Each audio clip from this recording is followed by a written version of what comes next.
Рахмат. Менин суроом премьер-министрге.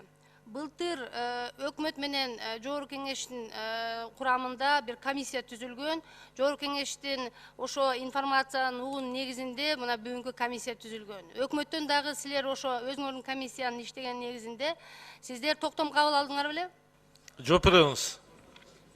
Урматтуу Дамира Абаскановна, сиз жанагы Эркингул Бекбачаевнанын комиссиясы жөнүндө айтып атсаңыз керек. Бекбачаевна.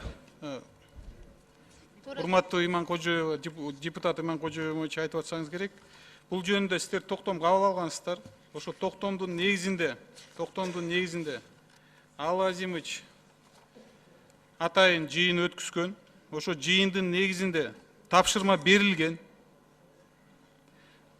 Госинспекция, экологическая госинспекцияга изучить и внести соответствующее законодательству предписание закрытому акционерному обществу Кумтор Оперейтинг Компани, принять меры безопасности по предупреждению прорыва опасности озера Петрова, по превышению предельно допустимой концентрации мышьяка в озере Петрова.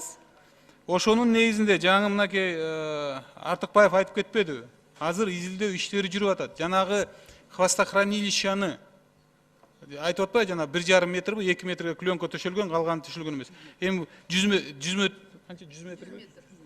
метрге төшөлгөн, калганы төшөлбөй калган деп. Эми буну биз изилдеп чыгып туруп буну бериш керек да. Мыйзам бузуулар бар экенин силер аныктадыңар беле? Эмне жөнүндө? Экология жөнүндө айтып атасызбы? Бардык жагынан да. Ошо экология жөнүндө тапшырма берилген. Азыр группа иштеп атат. Алар изилдеп туруп алып чыгат.